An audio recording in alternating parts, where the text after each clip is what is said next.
story.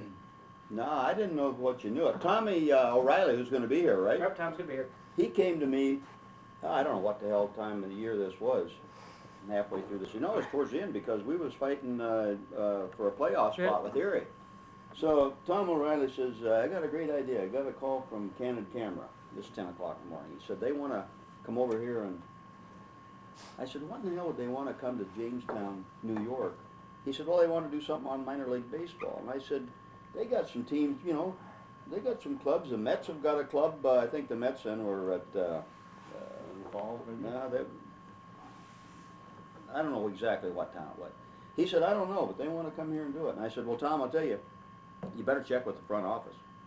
I said, who knows? So anyway, he says, I'll check. He calls back and said, I said, I got no problem with it.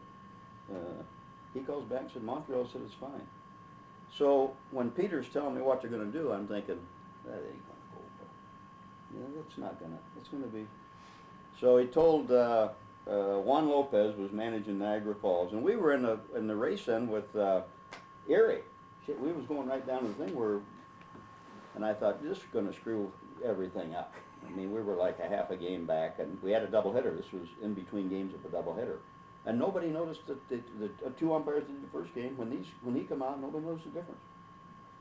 So anyway, Hargis didn't want to do it. He says, you know, I don't. He said, that's going to make Baxter mad. And so only Hargis knew it, the catcher. I knew it, and Juan Lopez, the manager of Niagara Falls. Nobody else knew it. Isn't that incredible? It turned out to be a hell of a... Yeah. Yeah, it was great. It was absolutely terrific. So I was wrong again.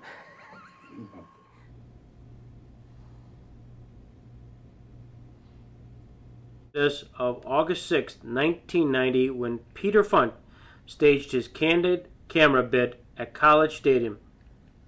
What a day that was.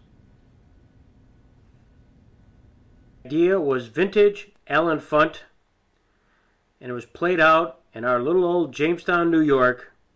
And here's the story from those who were participants. We're in Jamestown, New York, home of the Jamestown Expos. And the Expos field is going to be the setting later tonight for one of the most unusual Candid Camera sequences we've ever tried. Because we was fighting for a playoff spot with Erie. So Tom O'Reilly says, I got a great idea. I got a call from Candid Camera. This is 10 o'clock in the morning. He said, they want to come over here and... I said, what in the hell would they want to come to Jamestown, New York? He said, well, they want to do something on minor league baseball. And I said, they got some teams, you know, they got some clubs. The Mets have got a club. I think the Mets then were at... Falls, maybe? no, I don't know exactly what town it was. He said, I don't know, but they want to come here and do it. And I said, well, Tom, I'll tell you, you better check with the front office. I said, who knows? So anyway, he says, I'll check. He calls back and said, I said, I got no problem with it. He calls back and said, Montreal said it's fine. So when Peter's telling me what they're going to do, I'm thinking, that ain't going to go. But, yeah, that's not going to, it's going to be. So he told Juan Lopez was managing Niagara Falls, and we were in the race then with Erie. Shit, we was going right down to the thing where, and I thought, this is going to screw everything up. I mean, we were like a half a game back, and we had a doubleheader. This was in between games of a doubleheader. And nobody noticed that the two umpires in the first game, when he come out, nobody noticed the difference. I'm going to do it. He says, you know, I don't. He said, that's going to make Baxter mad. And so only Hargis knew it, the catcher. I knew it, and Juan Lopez, the manager of Niagara Falls. Nobody else knew it. I came in for the first game and walked into the press box, and the next box to us was all this TV equipment. Expos starting pitcher, a fellow named Bob Baxter. Now, what Baxter doesn't know is that his catcher is working tonight for the Candid Camera. And I'm going to pose as the home plate umpire. Now, whenever Baxter tries to throw a pitch, his catcher is going to confuse him with hand signals he's never seen before.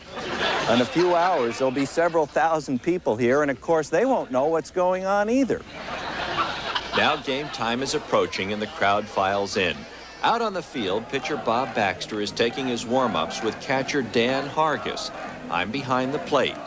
One other thing, Up in the press box, the game is being broadcast live on local radio station WJTN. Now, the two fellas doing the play-by-play have no idea about the Candid Camera stunt that will soon occur, and will listen in occasionally to their report. The best part of the whole thing was Pete and Skip on the radio. Leads off against left-hander Rob Baxter, and we're set. Now we got time called, and there's confusion between the pitcher and the catcher, so let's get together. How can you get messed up on the first signal of the ball game?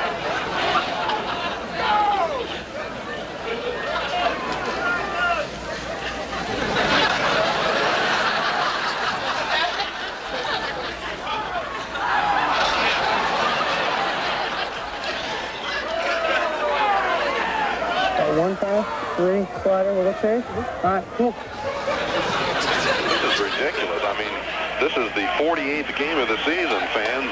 If you don't have your signal straight by this time, I mean, you open up with a fastball. 9 times out of 10.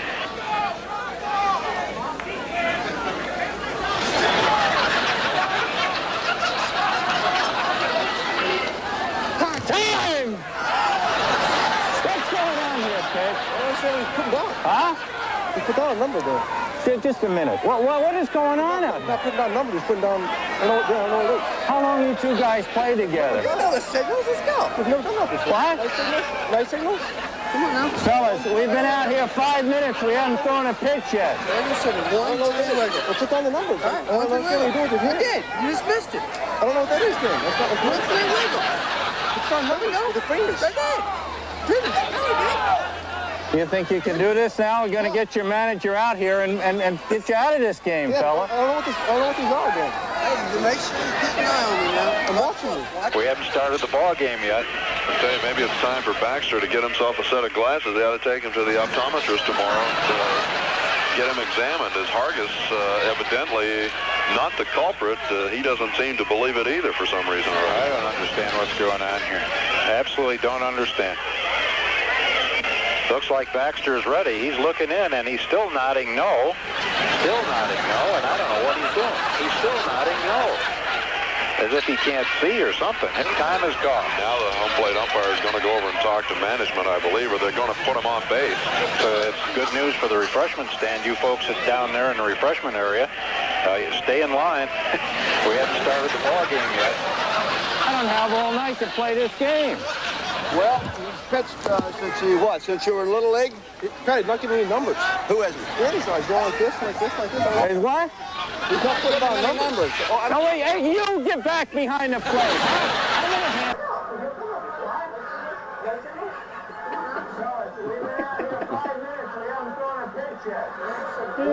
Our team didn't know what the hell was going on.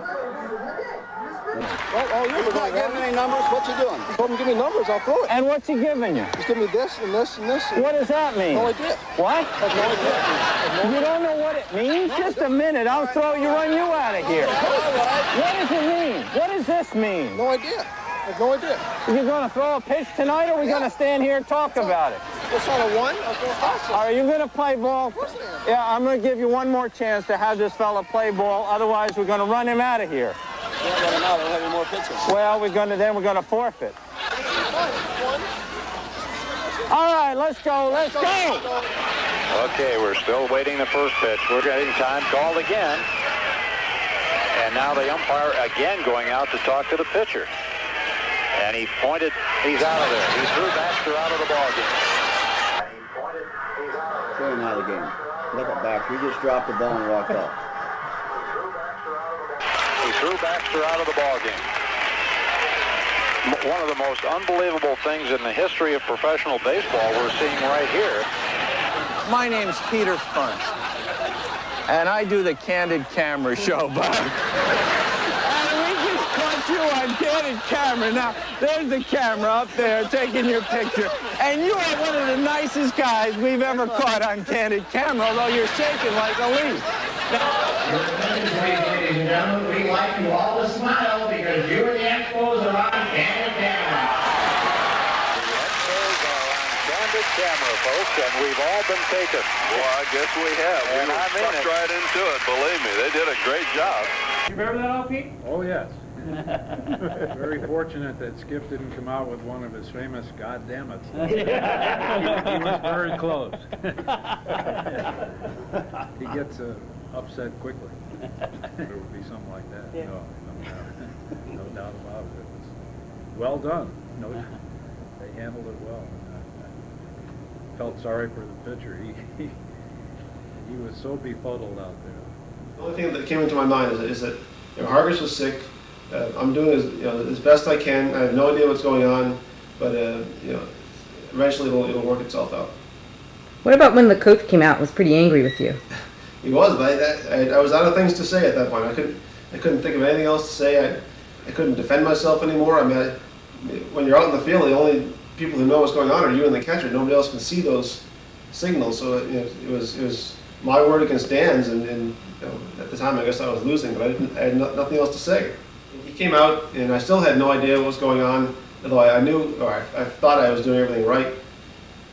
And he came out and finally took his mask off, and it still took 3-4 seconds to sink in that this was somebody from TV. And I do the Candid Camera show, Bob. And we just caught you on Candid Camera. Now, there's the camera up there taking your picture. And you are one of the nicest guys we've ever caught on Candid Camera, although you're shaking like a leaf. Ladies and gentlemen, we'd like you all to smile because you and the Expos are on Candid Camera. Candid Camera, folks, and we've all been taken. Well, I guess we have. And We I were mean sucked it. right into it, believe me. They did a great job. Tell me about Pat Daugherty. How did you find your way to Jamestown, New York? It was 1977, wasn't it? I came first in 1973. I came as coach for Walt Reniak in 19. What had happened, Greg, I started in Jim Fanning. Mel Didier then was, who's now the farm director of the new Diamondback Club. I managed Sarasota, Florida, well, actually Cocoa Beach, Florida in 1992. 1972. And I managed them to the worst record they ever had. And, and I was going to mention that tonight. I think I had a 9-60 record. We lost 23 straight games in July. But then I used to tell the people back home, and that was my first year, and I thought, I thought I was the Leo DeRocher and Casey Stengel. I thought I was everybody. This was going to be easy. I'm going to move right through professional baseball. And surprisingly enough, Gary Carter was my catcher on that club. And Alice Valentine, who should have had a great career, and then got into the cocaine and stuff. But anyway, when I went back home with that record, I told the people back home, because they was following in Sporting News, I said, isn't it terrible that a paper as reputable as the Sporting News can get a guy's record turned around? But I blew that leg out of the water in 72, and we dropped obviously, we dropped, in fact, the league folded. That was called the East Coast Gulf Coast League, and there was 4 clubs in it. So I came up here as a coach with Walt Reniak in 73. 74 I went to West Palm. 75 I went to Lethbridge, Alberta, Canada. And I'm trying to think, Greg, my mind's leaving me, if I came here in 76 or 77. 77. 77 was my first year. Oh, I know. I missed it. 74, I went back and managed in the Rookie League. 75, I went to West Palm. 76, I went to the Pioneer League. And then I came back here manager in 77. Do you remember much about that team? 77? You finished 3rd place in the Western Division. And I'll read your little bio here that they've given me here. You finished 3rd place that year, 1978. You were 44-28, 2nd place in the Wrigley Division. You also that year won Manager of the Year award. 1979, you were 43-27, and 2nd place in the Wrigley Division. Again, Manager of the Year. 1980, 3rd place, Western Division. And in 1981, you were 48-26, first place the Western Division, and lost to Oneonta 2-1 in the playoffs, and again won Manager of the Year. So then, of course, came back in 1990. But during that 5-year span, pretty impressive that Pat Daugherty was Manager of the Year in this league for 3 of those 5 years. Pat, you got to tell them about your unusual greeting when you became Manager of the Year, I believe, in Niagara Falls. Oh, they stopped the bus.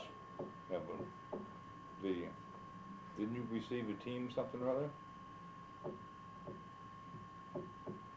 I don't remember. Okay. Exactly. There's a story here we should know about, is he? Wasn't there something unusual that happened after the game, and you got on the bus, and weren't the players in a rather unusual? Yeah, maybe. I can't even remember. How about a team moon? Oh, that happened. I don't think that was the time, but I don't know. Maybe it was. You got a team moon, terrific. Team moon.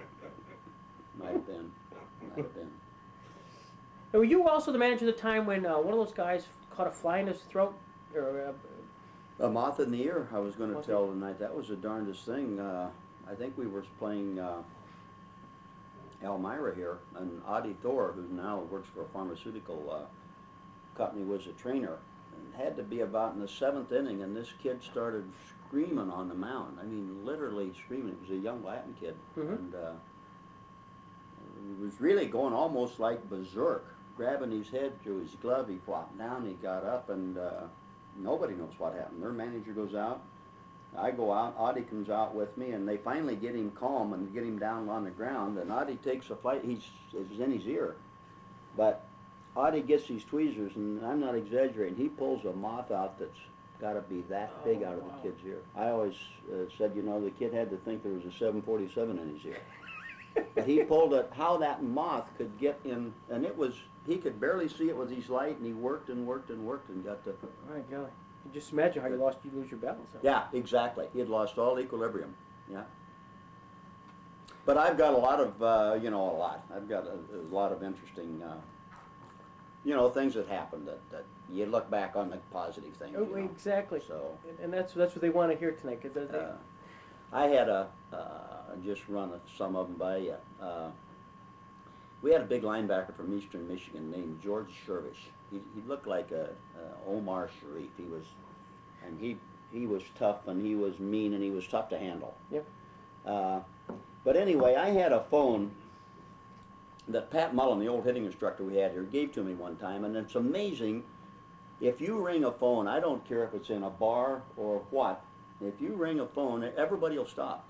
And anyway, I hung this phone in the dugout. I told the guys I'm going to get Shervish because all the girls, he always had 15 girls asked by him, but it just had a little cord on it, and I just pounded a nail in the thing the dugout and hung just a little plastic receiver, hung it up there. But I told one of the pitchers, I said, when Shervish comes in from right field, ring that. So he comes down and gets a drink, and I'm standing on top of the dugout. So the kid with the little buzzer he had in his pocket, and he rang it and rang it. Pretty soon everybody's looking. So I said, Bill, get the phone. And I said, I don't know who in the hell, I just had this thing put in, who in the hell give the number out? But I said, this is a private goddamn phone. So anyway, it rang and rang. So finally I went over and I picked it up, and I said, and then there's no cord. I got the cord just on the nail, and I said, Mike Shervish, yeah, he's here. Who is this? So Shervish stops. He's like, shit. So I said, Mike, take this time. You know, we're in the middle of a ball game, and whoever in the hell's calling you here, tell them that, you want no more phone calls. This is a skip's phone in this dugout. So he gets clear back in the corner. He pulls that thing out and gets clear back in the corner. And I thought, he's liable to hit me or throw me clear out of this dugout. But anyway, he started talking and that, and finally he looked at the plastic receiver and threw it down. Good. Mike Shervish. That's beautiful. And I had, we had a kid, a young kid named Jeff Taylor, who was signed out of Ohio, left-handed pitcher, and had evidently never been away from him. But we're working out. We got our June camp here for 10 days, and he's excited, and he's probably 6'3". I know his mom and dad had never let him leave home, probably. He'd never been away from home. So anyway, everybody's going to throw 10 minutes. You're going to get 10 minutes in today and break them all in easy. But so I told Jeff, I said, you know, you're next. Was running a guy from the mound, another from the bullpen. I said, you're the second or third guy up. So I'm fungal. I'm not paying much attention. But pretty soon I look, and he's at shortstop. He's got his tennis shoes on. He don't have baseball. He's got his tennis shoes on, and he's got a kid. He's at short, and he's got a kid sitting behind third base. So I told Jeff, I said, what are you doing? He said, I'm warming up. I said, no, you warm up down the bullpen. You have baseball shoes, yeah. So the next day he comes, and he comes up to me and says, he had a fruit jar full of water with ice cubes in it. And he said, is it all right if my mom always, when I pitched in high school, she always sent me ice water with ice cubes. I said, yeah, you can bring your ice cubes. You know, I'm thinking. Well, anyway, later on in the season, I used to really pull his leg, but we're over at Elmira playing, and they've cleared down in the left field corner. They've got just an old equipment shed. It looks like an outhouse, but they've got their field marker and stuff in it. So I told a couple of guys, I said, Jeff, stand there, and I said, stay out of the damn shed now, and, you know, stay out of the cookies and lemonade. I don't want anybody. He's listening. And I said, I don't want anybody into that. So he says, so he's thinking, he says, is there cookies? And I said, stay out of the damn shed down there. You know, I said, last time we played over here, guys got down there and drank lemonade and ate cookies. And I said, 2 guys got. So when we get through with infield and everything, he doesn't come in. I'm watching him because in Elmira I can see out of the locker room. But he's kind of edgy. He's going to now make damn sure that there's. So he starts edging down the fence a little bit, and he's looking, but he can't see me, but I'm looking in the corner of the door. But he kind of moseys a little bit farther, and he's going to zero in on the damn cookie shed. But anyway, right when he gets where he's going in to reach for the door, I holler, and I hollered down there. I said, Taylor, get in here and get out of the damn cookies and lemonade. Boy, he came running as fast as he could, and he got in there, and he told me, he says, there's no cookies and lemonade. I had a lot of fun. He befriended my son Mike, and as he went up the ladder, he didn't get too high. My son wrote to him, and yeah, he was a nice. He sent him. I've still got his card at home that he signed and sent to Mike. He was they had great parents. Yeah, he was Who was the guy that went up and canceled the baseball game? Mitch Cipolla. Mitch. Tell that story. This was in. This is beautiful. Yeah, this was in '73. Anyway, we had Tom Giordano signed this kid named Mitch Cipolla. He was a high school kid, and we had some rain, but you know, it wasn't. We canceled BP and hitting and everything. But you know, as far as we knew, the game was all of a sudden. We're sitting. That's when we had the old locker room, sitting in there, and I hear this game has been canceled. So the 2 umpires come running in and say, "What the hell? We're charged." I said, "I have no idea." So I run out on the field, and I look up, and here comes Mitch. And he was really a homely kid, and obviously not very smart. So I said, was you on the PA? And he said, yeah. He said, I've always wanted to be an announcer. I wanted to see how my voice sounded. Somebody called the game off. And before, you know, I mean, the fans all, you know, the fans are leaving. He called. So I told the umpires, I said, I didn't know any more about it than you did. He also is maybe the only guy in baseball that he caught an inning without a mask. One of the kids tells me in the dugout, Mitch doesn't have his mask on. And nobody else knows, but he had caught, I say an inning, he had caught 2 hitters. So I said, Mitch, I held a mask up. And he went, yeah. He went over and got the mask and put the mask on. Mitch Cipolla. Isn't that terrific? Now, did Frank play for you? Yes. Tell me about Frank Wren. Frank Wren was signed out of St. Petersburg Junior College. And came here in, that had to be 77 or 78. Mm-hmm. I'd have to ask Frank. I was going to ask him that. And was a second baseman, shortstop, middle infielder. Didn't get to play much to start with. And was a low, you know, kind of a low selection. Mm-hmm. And then once we put him in there, he took off. And who knows how high he might have gone. He was having a good year in AA when they found a brain tumor. Yeah.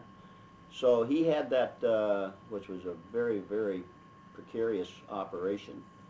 And he's sitting home. He's got one eye bandaged, and he gave me a call and said, you know, I'm going nuts sitting home. Do you think you could talk to Jim Fanning and let me be your coach? Mm-hmm. He said, I'm through playing. So I called Jim, and Jim said, oh, I don't know, what if something would happen to him, Pat? And I said, well, I'll make sure, you know, because he doesn't have to do much work, but it'll help him. So he sent him up as a coach, and the rest is pretty much history. He coached with me that year, and then I don't think he tried to play again. And then he became, he went to instructional league as a coach and instructor, and in 1980, this was kind of interesting, in 1985, I'm running our instructional league team, and Murray Cook gives me a call. Had to be maybe 2 weeks in the instructional league. Frank was on the staff. Eddie Creech was a minor league manager for us, so Murray says, I want you to go into scouting to me. I said, when? He said, now.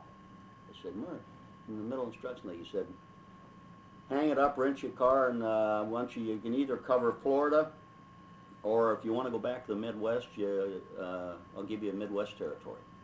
He said, I can shake a field coordinator out of a tree, but he took Frank Wren, Eddie Creech, and myself off the field that time, and I've since told Murray that evidently you knew what you were doing, because Eddie now is the scouting director of St. Louis, and of course Frank, who knows, might be the next GM of Florida. Sure. But a bright, sharp kid. I mean, just an unusual kid. Really, you know, he's a very personable kid. He's very bright. A good teacher. He could teach. Back then, you know, starting on the computers, he was one of the first with his, brought his own computer to instruction league, had all the rooms, had everything set up on his computer. And I think, you know, his history since then pretty much has dictated how sharp a kid he was. Exactly. If you had to do it all over again, what would Pat Daugherty do? I've really been, you know, it's not that I've done anything, Greg, that's very important, but I'd like to do just what you know, the things that I got to do. I'd have, my wife and family, I think early on, wish I'd have done something where I could have made a little bit more money, but we got by. I enjoyed, when I started high school coaching, I enjoyed it. I loved my community college years, and I loved managing. I think anybody in baseball, you have the fantasy, you'd like to have been a big league manager, but you know, that hit me pretty early on that wasn't going to happen. But I really enjoyed the teaching part on the field. People always ask me, do you miss being on the field when, as opposed to scouting? Obviously in scouting, there's not much feedback. You can drive 6 or 8 hours, and on the way home you're thinking, what the hell am I doing? Yeah. The kid couldn't play. And where you're teaching and you're one-on-one, you can go to bed and say, you know, I helped him. I think he's going to be a little bit better fielding that ground ball. He's going to be a little bit. But then scouting got to be like a game too. I got into it, and a thing that a lot of people don't know, after Murray took me off the field, and that hurt my pride a little bit, because I'd really worked hard at being a field coordinator. And when he told me I can shake a field coordinator out of a tree, I'm thinking, God damn, if it isn't any more important than that, you know, maybe I will try scouting. Yeah. But I stayed in Florida. I said, let me talk to my wife. And we'd raised the 3 girls, and when we were 40, a boy came along who happened to be 11 at that time. And so I said, let me call my wife, and he said, I want you to move to Florida. So I said, let me run it by Joanne. So she said, well, if you're going to be home more, we'll move. If you're going to be gone, we'll stay here where our friends are. Mike was 11. She said, you know, he needs a dad around here. Yep. She said, I basically raised the 3 girls. So anyway, we moved to Florida, bought a house down there, sold our house in Iowa, got in Florida, and this was the next year. So anyway, I get a call from Gary Hughes, and he says, they're going to ask Murray. He said, don't tell anybody, but Murray and David's going to call you. They want you to go back on the field. I said, shit. I said, there's no way. I moved my family down here. I've got the state of Florida, which was a good scouting territory. So Gary said, don't say anything. I said, well, I'm not going to do it. You know.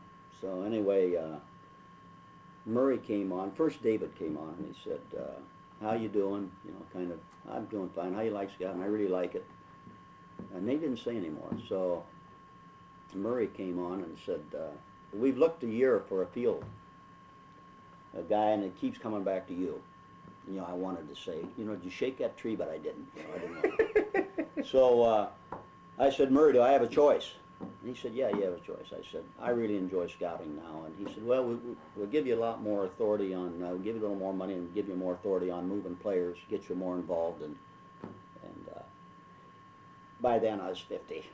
I think I was 50 years old, and, you know, all throwing all the BP. And although I still enjoyed it, by that time I knew that you know, pretty soon you run out where you got a guy my age now, who's 60, you're still in the field hobbling around trying to do something. And so it worked out. It worked out good.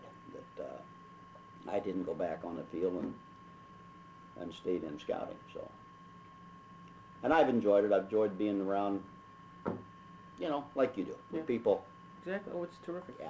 I got to show you a piece here. And there's nobody can take Daugherty's place. Daugherty had more charisma than anybody I've ever met, I think. He had it with the ball players. He had it with the fans. He never let a fan pass him that paid any attention to him. He always had a moment for that fan. He always had, hello, a handshake or something. He never, as much of a hurry he'd be in sometimes, you know, and just rushing to get into that locker room so he could make his phone calls and what have you, he still would make time. He'd make that, if it was just a second, he still made it. And the fans were very much aware of it. And the ball players, he was just dad to them. He was a father figure to the ball players. And any player that played under Daugherty had that same feeling. They weren't just being trained for ball players, but they were being trained for life. He just had a way about him with the guys. They really loved him.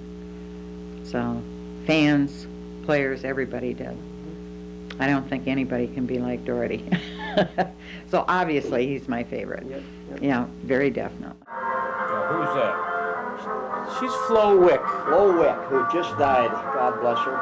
And she goes back as long as Jamestown baseball was, I don't know, she's been here forever. That's right. She literally a 50-year fan. She did so much for the players. She was like a booster club president. She welcomed the players loved her. She had John's little boy, her little son was a bat boy. Her husband, I think, was a painter and in very, very poor health, but she was always outgoing, personable, positive. Everything was always great with No Flo question. Wick. Yeah. She just died this past year. Nalbone. I don't know if you knew Joe. Yes, I sure did. And he's a character. Sure did. We used to have him as, yeah, you bet, I can remember. We always had Joe do our preseason, our inter-squad games we'd have. That's yeah. right. That's right. And he worked as hard at that towards the 7th game of the World Series. Exactly. And he wanted it run just exactly like a game. You know, if you wanted to go out and talk to the pitcher, that was one conference. That's right. I mean, Joe,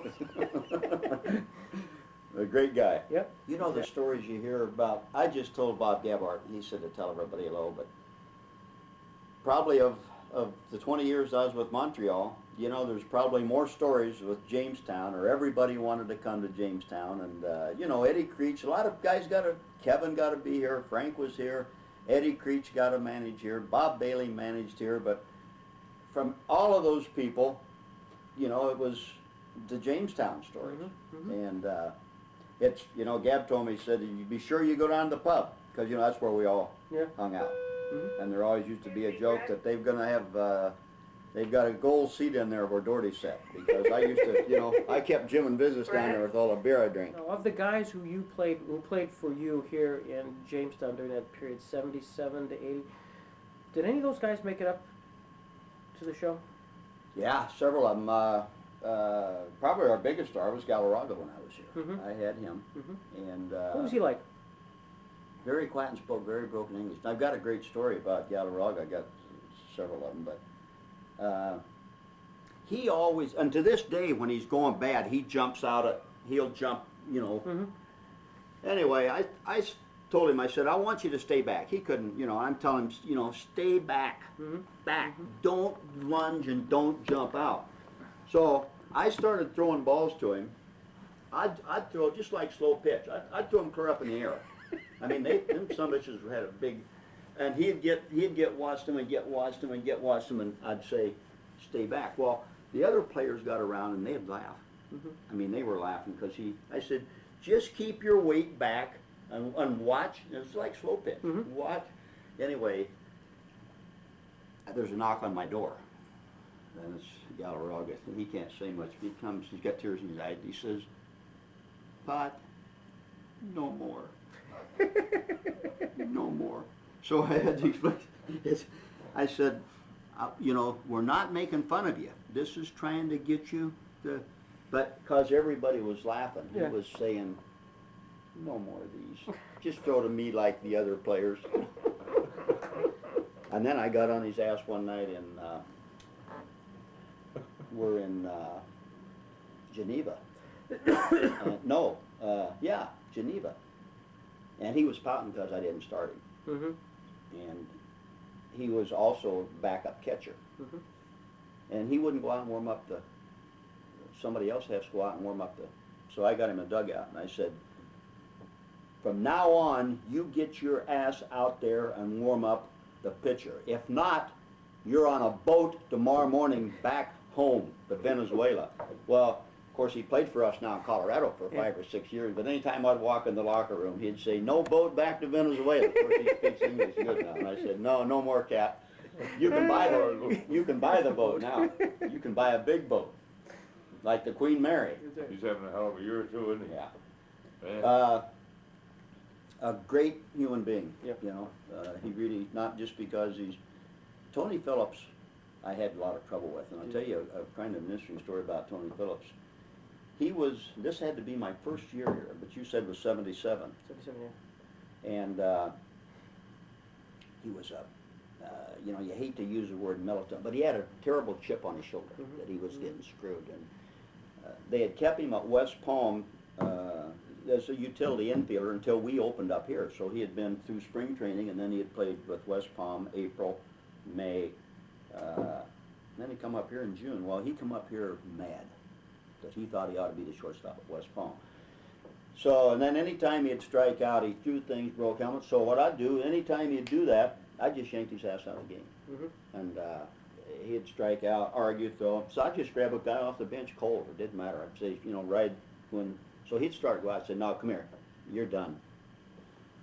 So I think Porter was the trainer. He come to me one day and said, "Blacks don't get any treatment here."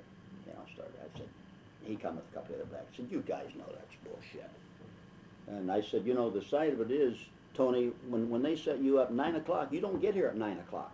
You want to come at 11 or 12 and the trainer's doing uniform." They said, "You be here at 9. Has he ever turned you away at 9? No. Well, make a long story short, to that day, I fought with him all year. Finally, towards the middle of the year, I think he thought, "Yeah, maybe Daugherty's not, you know, maybe he's not on me because I'm black." And I didn't cut him any slack, but I always spoke to him, you know, ever. So anyway, when I'm in Colorado, somebody says, "Tony Phillips said tell you hello." I said, "I haven't seen Tony Phillips since." And he said to tell you that you were the best manager he's ever had since he played baseball. Okay. And if anything shocked me, it was that. Because I thought when he left here, but, you know, maybe in years past he looked back and thought, you know, Daugherty was really tough on me. But when I was 17 years old, you know, which I've looked back a lot of times when guys, and one year here we had, it just so happened I had an all-black infield. We must have a roster of 30 guys, but I had a totally black infield and I had a totally white infield. And you're not aware of that, you know, who you're playing. But anyway, that year we had Razor Shines. Phillips was, well, I guess that was yours. Razor Shines played first base. Phillips was a shortstop. I remember a kid named Calvin Adams out of Arizona Junior College. Was the third baseman. I can't remember the second baseman. But anyway, we'd get on the bus if we'd get beat. I'd say, "We're going black. All black tomorrow." I mean, blacks on that bus, and you go, "Yeah." And if they'd get beat, I'd say, "Black's horse shit. We're going with our all white infield." But anyway, it got to be a fun. And then I'd mix them up.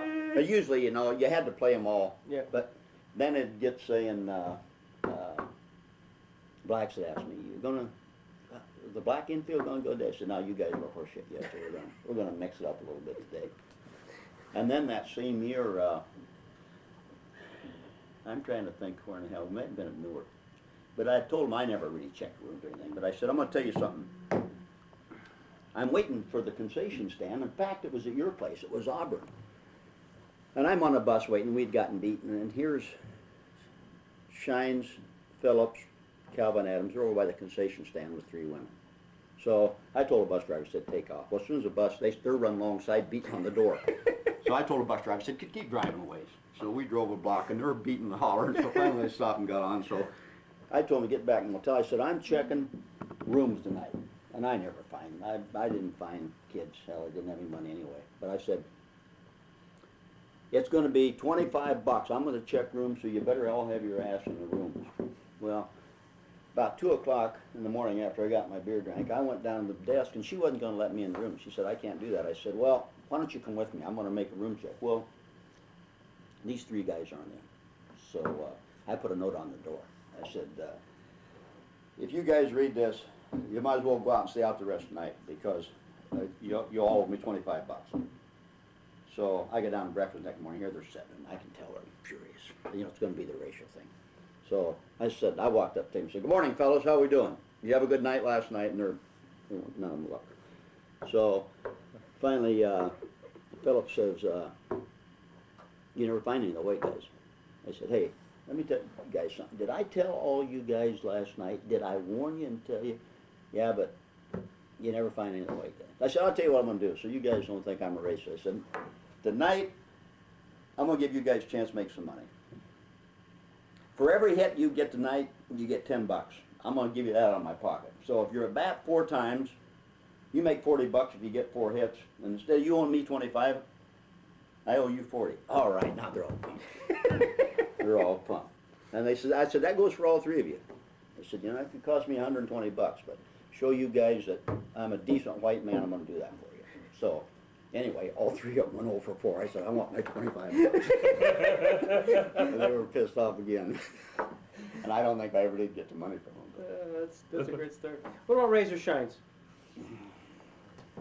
Voted the most popular athlete in the history of Indianapolis. Yeah. And you know, Max Shoemaker, when we finally released him with Montreal, Max Shoemaker went out and hired him and paid him. He was signed by the Indianapolis Indians to play 2 more years. And we tried to hire him. I tried to hire him as my scout, and he was still playing for Max and working for UPS. And he said, I got a pretty good deal. I'm making pretty good money. Max is paying me pretty good money. And I see him occasionally. He managed, 2 years ago, he was managing for the Reds in the Sally Lake. Is that right? Yeah. And in fact, Gab just asked me the other day, he said, I wonder what happened to Shines. Now, whether he had problem with the Reds or they had a problem with him, I don't know. But I think he's probably out of baseball, but still lives in Indianapolis. Boy, I just came across his name not too long ago. I asked Razor, you know, I said, tell me where you got that name, because I'm thinking, you know, you think of Razor, the first he says, it's for my sharp fielding. I said, well, that makes sense. I just came across the name Nick Testa. Yeah. But he used to have the guys doing calisthenics. Nick was a pain in the ass, and I liked the guy, but he was, the first time I had a coach, and you know, Jim hired him because he was an old teammate of Jim's. And he was coaching at Lehman College in New York City. Sure. And by a pain in the ass. Nick had some, you know, Nick was a bodybuilder. Yeah. And Didn't he have when to I do tell him to run the pitchers, Nick would run the pitchers. The other team's hitting. I'm looking, we had like 16 pitchers. He's running right through their outfield. And the other manager would come over to me and say, what's going on? I'd say, Nick, have them run along the fence. Yeah, he said they don't want to do distance running, but here they'd come right around, right by home plate, and you know, the whole team's looking like, what's this? It's a herd of them. There's 15 of them thundering by. But it took me half the season to convince Nick that, and we had a lot of fun together too. Anyway, Jim finally let him go. And I probably didn't do a good job, you know. If you can't delegate authority, I was used to handling everything myself. Sure. I think if I had it to do over again, which hopefully I've learned to do in more recent years, and that's give somebody something to do and let them do it. Exactly. Don't get your hands in it thinking, which I know was one of my problems. So how you doing? Good to see Charlie you. Ryan. Yeah. Hi, buddy. Charlie How you doing, Pat? Good to see you. Good to see you. That's my man. Great. Hi, Dave. Great.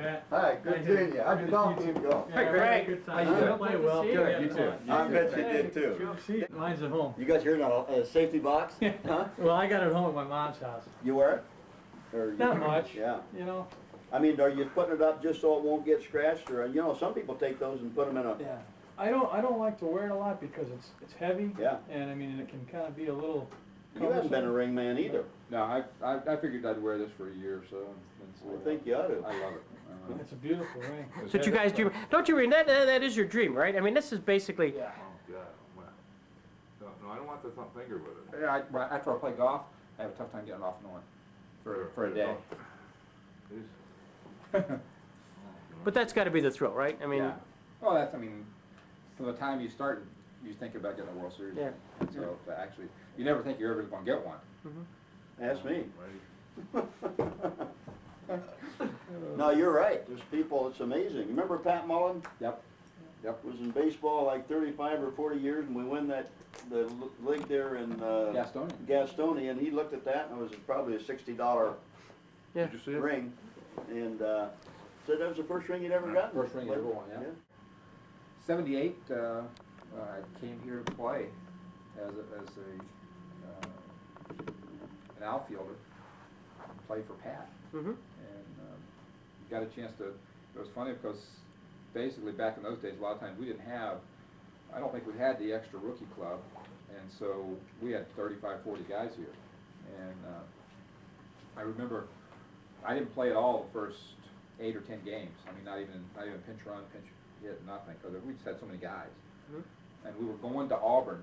I remember, just like it was yesterday, we were going to Auburn, and I started to get down because it was, you know, it wasn't going very well. And I went in and talked to Pat. We got the hotel in Auburn, and I went in and talked to Pat. I said, Pat, you know, I mean, I know I'm not the worst guy on the team, but I mean, am I ever going to get in the game? He says, you're in there tonight, buddy. And so I got 3 hits that night. And so I think he put it back in the next night, and I got 3 hits again, or 2 hits, at least 2 or 3. I can't remember what it was. And then I started playing more, and then ended up having a real good year. Yeah. Was made the All-Star team. And you were the MVP that year, right? MVP that year, right? And I'm interrupting this, but what's interesting, you know, they always tell you who you can play. It's like with Wren, same thing with Gene Glenn. You know, they don't need to play. You know, if you need them, play them. And I mentioned I thought you were a middle infielder, but you ended up. I played. Well, I started out second base, but I didn't play in center. And then you would play anything, so Right. it didn't matter. Right. And then so we moved around. You had certain guys you had to play. Right. Which is Tony Phillips, Glenn Franklin. yeah. So telling them, I couldn't think of Franklin, but. Yeah, he was telling And stories then you about ended up being the All-Star. That's how smart a manager Daugherty was, you know. I got the guy sitting on the bench, and you know what happened? If you went 0 for 5, you know, you might not have got in for another 10 days, and pretty soon you're home. Remember how I found out I made the All-Star team? We're driving to Niagara Falls, and Vince McNamara pulled the bus over. We're driving to Niagara Falls, and we just get outside of Buffalo, and It's our last trip. And the state police stopped the bus. Yeah. And it's Vince McNamara, and he didn't have time to go to because he was going to Geneva. He had to go to, I think he had to go to, what was the other team up there? Newark? No, just Geneva. just outside of where the Indians always were. But yeah, Batavia. Batavia. He had to go to Batavia to make a presentation. He said, I don't have time to go both places. He says, I'm going to make your presentation right here on this thruway. So we pulled off, and he asked me, and so Pat asked me to get the police stop the bus. So Pat says, Wren, come here. I didn't know. I mean, I didn't know what was going on because the state police stopped the bus. And Vince McNamara, congratulations, you made the All-Star team. Right on the side of the thruway. It was amazing. That's terrific. And then next year, did you come back next year? No, the next year I played in West Palm, and that's when my health problems started. In the middle of the season in '79 is when I had the first hemorrhage, which turned out later to be a brain tumor. You played that whole year, though. I didn't play the second half. I came back and played at the end, but I missed 2 months. Did you go back then after the operation? Yeah, I didn't have the operation for 2 more years. Okay, then Yeah. that's what I was Yeah. going to say. When you really went down was in Memphis. Yeah, in 80 and 81. And 79, I played the first half, and when I got sick, I was leading the league in doubles and stolen bases, and first or second in average. And I got sick and missed about 2 months. And when I came back, I was about 20 pounds lighter than I was playing at. And I didn't play very well, and didn't go to instruction league that year. And then the next year I came back to Memphis, and I felt pretty good and started feeling like myself and played decent the second half. And then the next year in spring training, I had another attack. And that's when they found out it was a tumor. And that's when I had surgery in '81, and then came here the second half. And I was telling Greg that when you had called and said that you were sitting around and wanted to know if you could be a coach, that was in 80, that was when? It was 81. 81. Yeah, Geb came to visit me in the hospital, and he kind of threw it out there. You know, would you want to do it? And I said, I'd love to do it. I don't know if I'll be able to do it. This was before I even had the surgery. I was still in the hospital before the surgery. And then it all kind of worked out after that. I was telling Greg, I know I asked Fanning, and Fanning said, oh, we better not, something might happen to him, and you came with a patch over your eye, and... Yeah, I couldn't, well, I had double vision for about 6 weeks after surgery, so I think first 2 weeks of the season I had to wear the patch. I had to rotate it like every hour from one eye to the other.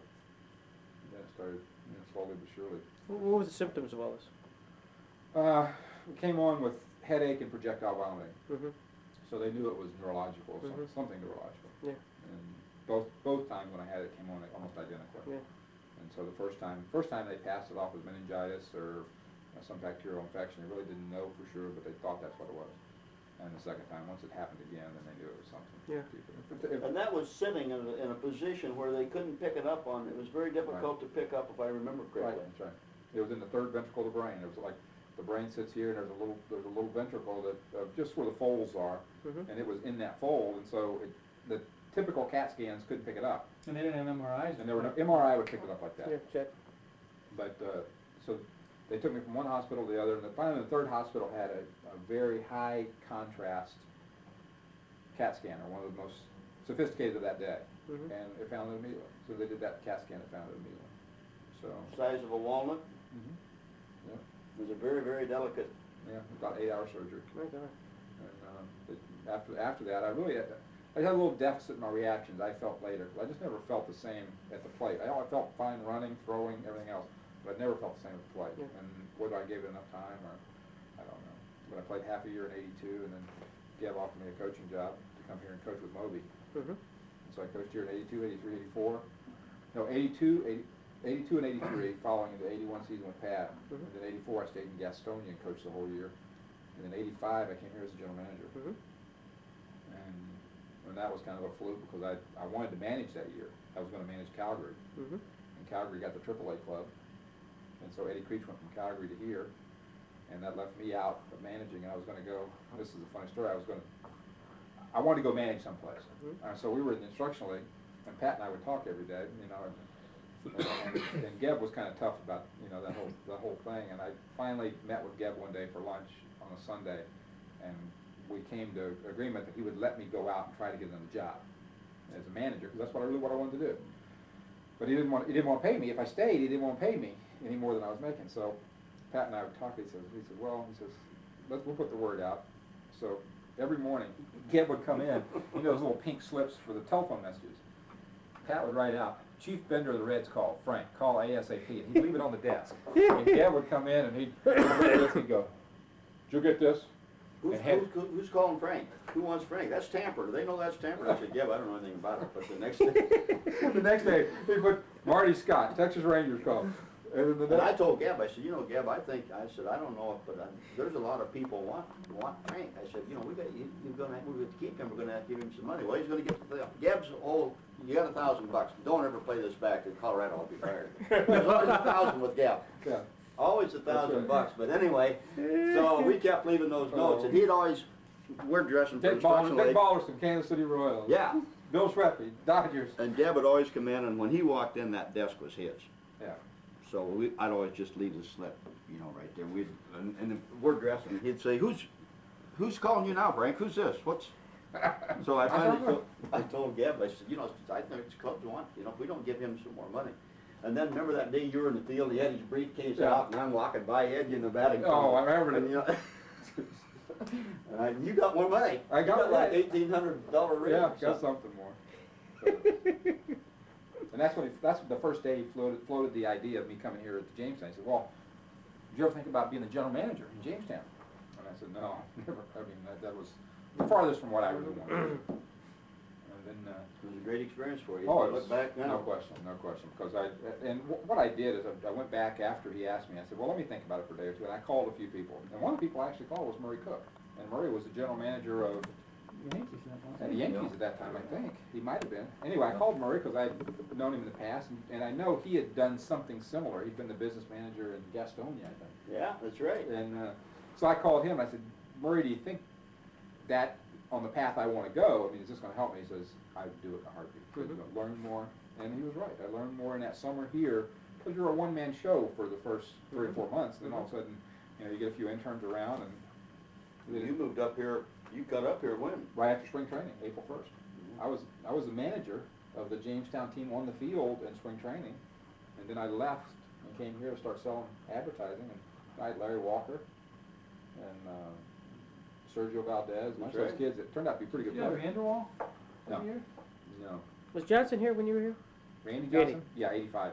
He was here. Right. Talk to us about Randy when he was here. Well, the funny thing about Randy Johnson is when we signed him out of USC, and Pat was involved in that as far as the scouting standpoint, you know, our reports were obviously were great on him. But when he got here, he had a sore arm. And so Murray was giving Jim a hard time about drafting a guy with a sore arm. And he was wanting Jim to avoid the draft, that he had a pre-existing injury he didn't disclose. And so his bonus check was sent down to me like 1st of July. You kept it in the desk. And I had it in my desk drawer. And Okay. I think it was 40 or 80,000. Was it? Okay. Something like 80,000, I think. So he was a second round draft choice, and that time I think it was about 80,000. And he would come in every day. And he'd say, "Did my bonus come today?" I said, "I'm still waiting for it, Randy." And it's sitting right there in the desk drawer. And I'm waiting. And Jim Fanning would call every 3 or 4 days, and you know, he said, you know, "You haven't given that check to Randy Johnson yet, have you?" He said, "They're driving me nuts here." He said, "I don't know why they want to avoid this." He said, "This kid's going to be a good pitcher. I don't know why they want to avoid this." Murray was really on him. Gab to avoid too. it. Was Gab too? I didn't. I was field coordinator then, Right. and I can remember, and another thing, they really got down on him because at USC, he never touched the ball. He pitched the first game of a conference series on Friday. He'd start Friday and never touched the ball till the next Friday. They just let him. Well, here they're trying to get him to throw. We come in and throw 10 minutes and then day off in 10 minutes, and he totally balked at that. And then the pitching routine was where you throw every 5 days. You got a couple days off. You take your bullpen. He wanted nothing to do with that. And he was different. He was a different kid. He was a real different kid. He was very introverted. He was self-conscious about his height, self-conscious about his looks. I mean, he was self-conscious about a lot of things. It really, he had some problems that he had to get over. And it's funny because I talked with him last week when Houston was in town. He's a totally different guy. Yeah. I mean, now he's very self-confident. He's got a beautiful wife, 3 kids. He's happy as can be. And if he can get a beautiful wife, then anybody in the world. But you know, he pitched 20 innings here. Did you see that? He pitched 20 innings here, allowed 25 hits, walked 24, and only struck out 23, and had an ERA of 5.5. I was thinking, he struck out 19 twice in his career. Right. He struck out more in 9 innings than he did here. People wonder about Jamestown baseball. He lacked 2 of striking out in 1 game what he did here in 3 games. Right. Yeah, he was 0-3.